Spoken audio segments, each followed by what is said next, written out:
Imagine an engine so baffling that even GM engineers refuse to believe the test results. In the early 1980s, legendary mechanic Smokey Yunick unveiled a Pontiac Fiero that didn't just break the rules, it humiliated them. With a modified Iron Duke making sports car power and delivering hybrid-level fuel economy, his so-called hot vapor engine looked like a direct insult to everything Detroit claimed was impossible. Some called it a scam. Others whispered that automakers shut it down on purpose. But the truth is far stranger. Yunick found a loophole in the physics everyone else accepted and dared to exploit it. The impossible Fiero efficiency paradox. Picture a 1984 Pontiac Fiero sitting in a driveway. To the casual observer, it is an interesting, if somewhat confused attempt by General Motors to build a mid-engine commuter car. It looks sporty, but under the rear deck lid sits an engine that enthusiasts politely describe as agricultural and critics describe as a boat anchor. This is the Iron Duke. It is a 2.5-liter four-cylinder lump of iron that coughs out 90 horsepower and 125 pound-feet of torque. It rattles, it struggles to merge onto highways, and it manages about 35 miles per gallon, and if you treat the throttle with extreme gentleness. It is the definition of automotive mediocrity. Now, imagine that same car, with that same basic block, tearing down the highway. Except now, it is not wheezing to reach the speed limit. It is producing 250 horsepower. It has 250 pound-feet of torque. That is nearly triple the power output of the factory version. You would assume, based on every convention of hot rodding and engineering, that to get that kind of power out of an Iron Duke, you would have to sacrifice everything else. You would assume the fuel economy dropped into the single digits and the reliability evaporated. But in this specific car, you would be wrong. This modified Fiero is achieving 51 miles per gallon on the highway. Some tests even clocked it at over 60.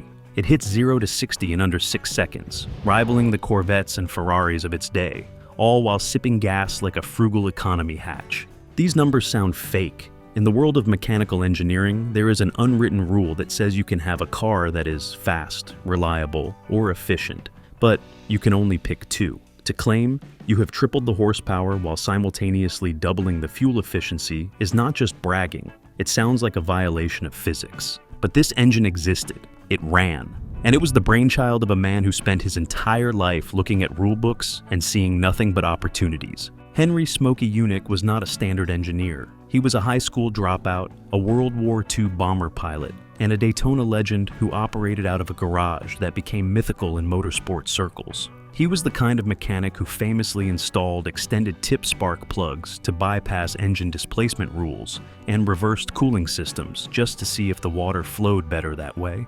Smokey did not care about convention. He cared about results. And in the early 1980s, he turned his attention to the single biggest failure of the internal combustion engine. The problem, as Smokey saw it, was not the Fiero. The problem was the Otto cycle itself. For over a century, we have been refining the piston engine. Yet, it remains a marvel of inefficiency. When you burn a gallon of gasoline in a conventional engine, you are setting off a chemical reaction that releases a massive amount of potential energy, but the engine is terrible at capturing it. Thermodynamics dictates that only about 25 to 30% of that burning fuel actually pushes the pistons down and turns the wheels. The rest is lost. It is wasted. A massive chunk of that energy, roughly 70 to 75%, is turned into heat that the engine cannot use. In fact, the engine fights this heat. We build massive radiators, water pumps, and cooling jackets specifically to take this energy and dump it into the atmosphere. We are effectively driving portable heaters that occasionally produce torque. Smokey Yunick looked at that massive 75% loss and realized that the entire automotive industry was looking at the problem backward. Engineers in Detroit were spending billions trying to squeeze another 1 or 2% of efficiency out of the mechanical components, all while throwing away the majority of the fuel's energy as waste heat. They were obsessed with cooling the engine to keep it alive. Smokey decided to do the exact opposite. He decided that the heat wasn't a byproduct to be discarded. It was energy that had already been paid for. His solution was the hot vapor engine. The concept was terrifyingly simple and terrified conventional engineers. Instead of cooling the intake charge to make it dense, he would heat it. He would heat it to temperatures that should have melted the pistons and caused the engine to self-destruct. He believed that if he could vaporize the fuel completely, turning it into a hot, homogeneous gas before it ever sparked, he could reclaim that wasted energy. He wasn't just tuning an engine, he was attempting to rewrite the thermal management of the internal combustion engine entirely. And for a brief moment in the 1980s, inside a white Pontiac Fiero, it looked like he had actually done it. Boiling the fuel first principles. To understand why Smokey Yunick's design was so radical, you first have to understand the religion of the hot rodder. For decades, if you wanted to make a car go faster, the first thing you did was try to get cold air into the engine. We buy cold air intakes, we put scoops on hoods, and we run intercoolers the size of billboards. The logic is simple physics. Cold air is dense air. Dense air has more oxygen molecules per cubic inch. More oxygen means you can burn more fuel, and burning more fuel means more horsepower. Smokey looked at that logic and threw it in the trash. He argued that while cold air is great for density, it is absolutely terrible for combustion efficiency. This is where we have to get into the molecular weeds, because the hot vapor engine wasn't about airflow, it was about chemistry. Here is the dirty secret of the internal combustion engine. Liquid gasoline does not burn. Only gasoline vapor burns. In a standard engine, your fuel injector or carburetor sprays fuel into the intake, but it doesn't instantly turn into a gas. It creates a mist. Imagine using a cheap spray bottle filled with water. You get some mist, but you also get big, heavy droplets. When those droplets enter the combustion chamber, they don't explode evenly. They sizzle. They burn on the outside, but the inside of the droplet might stay liquid until it's halfway down the exhaust pipe. That is wasted energy. It creates turbulence, it creates uneven flame fronts, and it forces the engine to work harder just to process the fuel. Smokey realized that if you are feeding an engine liquid droplets, you are fundamentally limiting how efficient it can be. His goal was homogeneity. He wanted a fuel charge that was perfectly mixed, a dry gas, where every single molecule of fuel was completely vaporized and suspended in the air before the spark plug ever fired. If you can achieve that, you don't just get a fire, you get a complete instantaneous release of energy. But there is a catch. A massive, unavoidable catch that explains why manufacturers hadn't done this already. To vaporize the fuel completely, you have to heat it. And, as we just established, heating the air kills your density. If you heat the intake charge to the temperature Smokey was aiming for, the air expands so much that the engine can't breathe. You lose volumetric efficiency. A naturally aspirated engine running this hot would struggle to make enough power to pull itself out of the driveway. Smokey knew this. He accepted the trade-off. He understood that if he wanted the thermal efficiency of a superheated engine, he had to mechanically force the air back in. He didn't use a turbocharger to make a race car. He used it to patch the hole he dug by heating the air. He needed forced induction just to get the air density back to normal levels so the engine could run.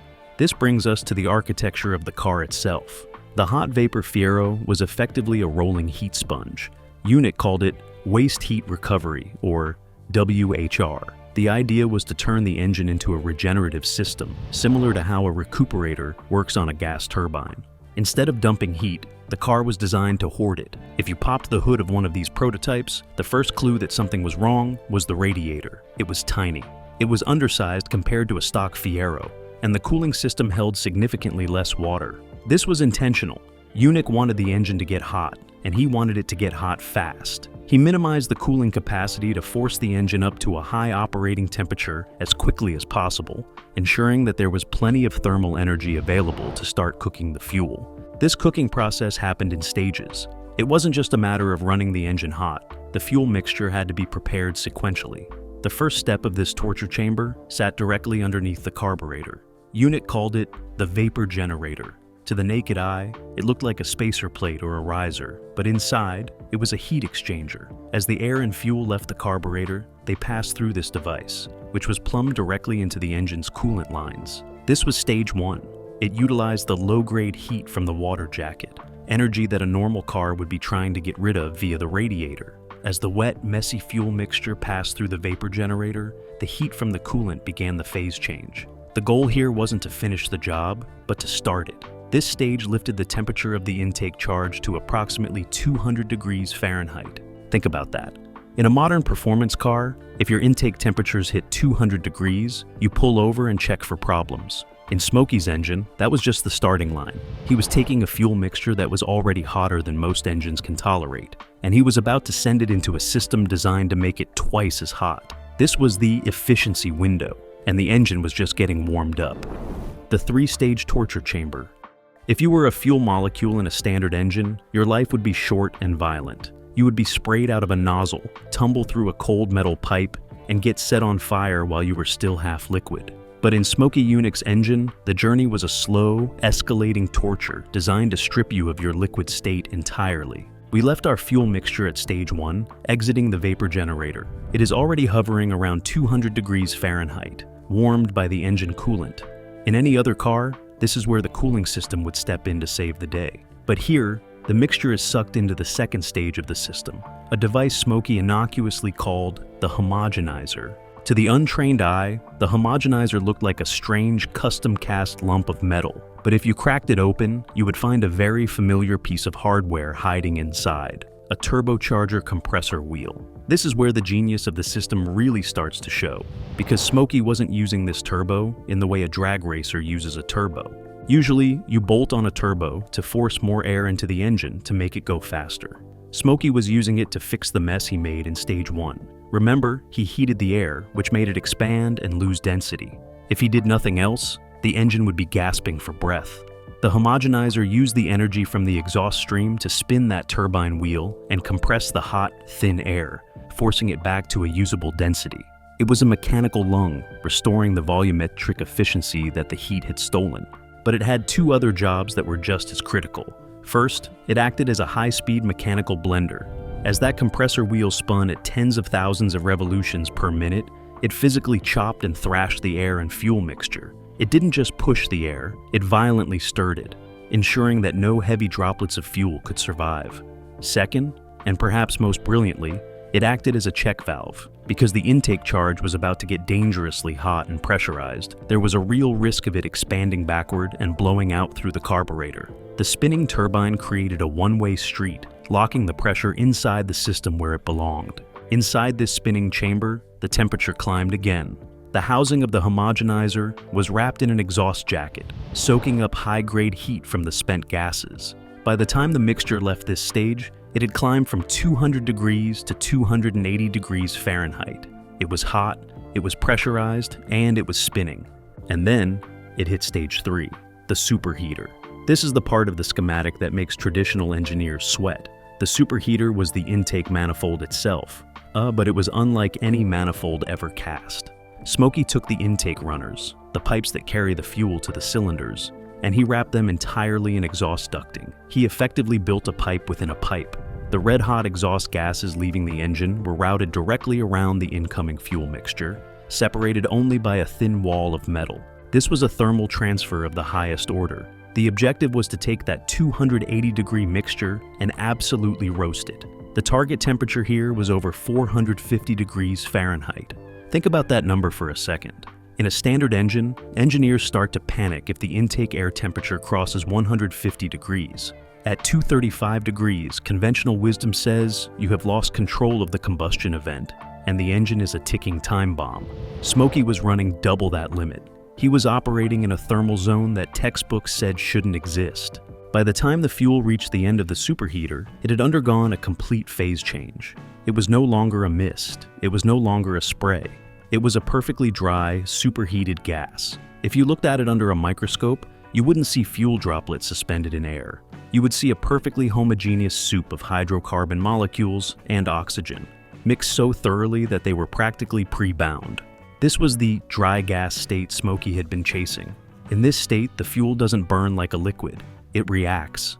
When the spark plug fires, there is no delay while the heat vaporizes the droplet. There are no cold spots. There are no pockets of rich mixture and pockets of lean mixture. There is only instant, total combustion. But achieving this state required walking a razor's edge, because with an intake charge sitting at 450 degrees, the engine was theoretically seconds away from destroying itself. Dancing on the detonation edge. Any mechanic listening to this description is probably screaming the same word in their head right now. Detonation. In the world of internal combustion, heat is usually the enemy of reliability. When you compress a mixture of air and fuel that is already hot, it has a nasty habit of exploding before the spark plug tells it to. We call this pre-ignition knock or pinging. It is the sound of pistons hammering against cylinder walls. and it usually ends with a hole in the engine block.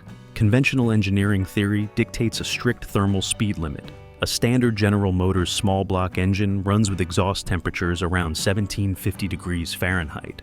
If you push that to 2250 degrees, you have entered the danger zone where engine-destroying detonation is all but guaranteed. That is the cliff edge that every tuner fears. Smokey Yunick looked at that cliff and decided to jump off it. The hot vapor engine didn't just approach that temperature limit, it was designed to operate well beyond it. The target exhaust temperature was a staggering 2600 degrees Fahrenheit. This is the thermodynamic paradox at the heart of the engine.